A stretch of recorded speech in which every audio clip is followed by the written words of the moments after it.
बारामती विधानसभा पोटनिवडणुकीच्या संदर्भात एक महत्त्वाचा ट्विस्ट समोर येतोय, तो म्हणजे ओबीसी नेते लक्ष्मण हाके यांनी उमेदवारी जाहीर केली होती.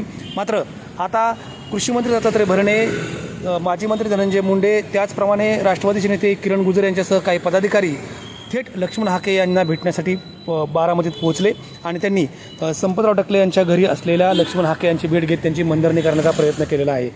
या विधानसभा निवडणुकीत सर्वच पक्षांनी पाठिंबा द्यावा आणि बारामतीची पोटनिवडणूक बिनविरोध करावी यासाठी राष्ट्रवादी काँग्रेस अजित पवार यांचा पक्ष, तसेच राष्ट्रवादी काँग्रेस शरदचंद्र पवार पक्ष, त्याचप्रमाणे मुख्यमंत्री देवेंद्र फडणवीस यांच्यासह विविध नेते मंडळी या ठिकाणी प्रयत्न करताना दिसत आहेत. आणि त्याच पार्श्वभूमीवर बारामतीत देखील या हालचालींना वेग आला असून लक्ष्मण हाके हे प्रभावी उमेदवार आहेत. त्यांना या निवडणुकीपासून परावृत्त करण्यासाठी त्यांची भेट घेऊन त्यांची मनधरणी करण्याचा प्रयत्न यावेळी मंत्री दत्तात्रय भरणे, धनंजय मुंडे, त्याचप्रमाणे किरण गुजर यांच्यासह अनेक पदाधिकाऱ्यांनी करण्याचा प्रयत्न केलेला आहे आणि या संदर्भात ही चर्चा सुरू आहे.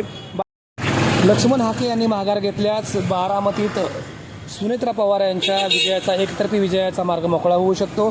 त्याचप्रमाणे या निवडणुकीत फारसा ट्विस्ट राहणार नाही अशा स्वरूपाने देखील ही मोर्चेबांधणी सुरू असल्याचं समोर येते. त्याचप्रमाणे काँग्रेसनं आकाश मोरे यांची उमेदवारी जाहीर केलेली आहे. काँग्रेसनं आकाश मोरे यांना उमेदवारी दिलेली आहे. या पार्श्वभूमीवर देखील काँग्रेसकडं मनधरणी करण्याचे प्रयत्न सुरू आहेत. काँग्रेसनं यामध्ये उमेदवार मागे घ्यावा यासाठी शरद पवार देखील बोलण्याची शक्यता असल्याचे सांगितले जाते. या सगळ्या पार्श्वभूमीवर आज सकाळपासूनच बारामतीतील वातावरण हे राजकीयदृष्ट्या आपल्याला पाहायला मिळालं आहे.